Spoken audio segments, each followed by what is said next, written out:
क्या दुनिया के सबसे ताकतवर देश के राष्ट्रपति भी पूरी तरह सुरक्षित नहीं है? डोनाल्ड ट्रंप और वॉशिंगटन के वॉशिंगटन हिल्टन होटल में हुई फायरिंग ने यही बड़ा सवाल खड़ा कर दिया है। व्हाइट हाउस कॉरेस्पॉन्डेंस डिनर जैसे हाई प्रोफाइल इवेंट में जहां 2600 से ज्यादा लोग मौजूद थे, अचानक गोलियों की आवाज गूंजती है और पूरा हॉल अफरा तफरी में बदल जाता है।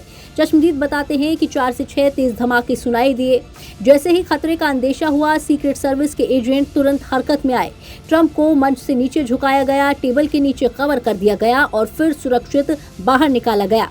सवाल यह है कि जब इतनी कड़ी सुरक्षा होती है तो हमलावर होटल के कमरे तक हथियार लेकर कैसे पहुंच जाते हैं? क्या ये सिर्फ एक सिक्योरिटी ब्रीच है या सिस्टम में गहरी खामी?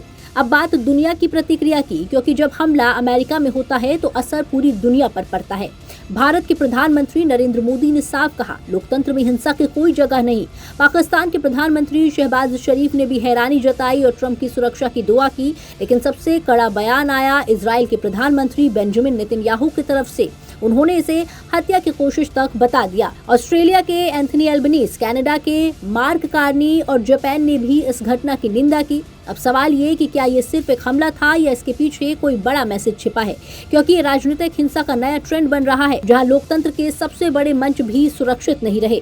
अब समझिए उस सिस्टम को जो ट्रंप को बचाता है, यूनाइटेड स्टेट्स सीक्रेट सर्विस। इस एजेंसी के अंदर एक बेहद खास यूनिट होती है, काउंटर असॉल्ट टीम यानी कैट। जब हमला होता है तो 2 लेयर काम करती हैं। पहली, जो राष्ट्रपति को ढाल बनकर बचाती हैं और तुरंत सुरक्षित जगह पर ले जाती हैं।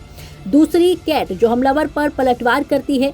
कैट के जवान काले बैटल ड्रेस में होते हैं। उनके पास एडवांस राइफल्स, पिस्टल्स और फ्लैश बैंग जैसे हथियार होते हैं। उनकी ट्रेनिंग इतनी सख्त होती है कि सिर्फ 10% लोग ही इसमें चयनित हो पाते हैं।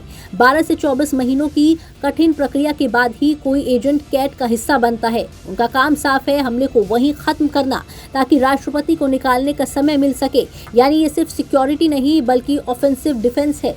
अब यहाँ पर एक सवाल ये भी उठता है कि क्या इस घटना के बाद दुनिया बदलेगी? क्या अमेरिका अपनी सुरक्षा रणनीति को और मजबूत करेगा, या फिर ये एक चेतावनी है कि खतरे अब पहले से ज्यादा नजदीक आ चुके हैं?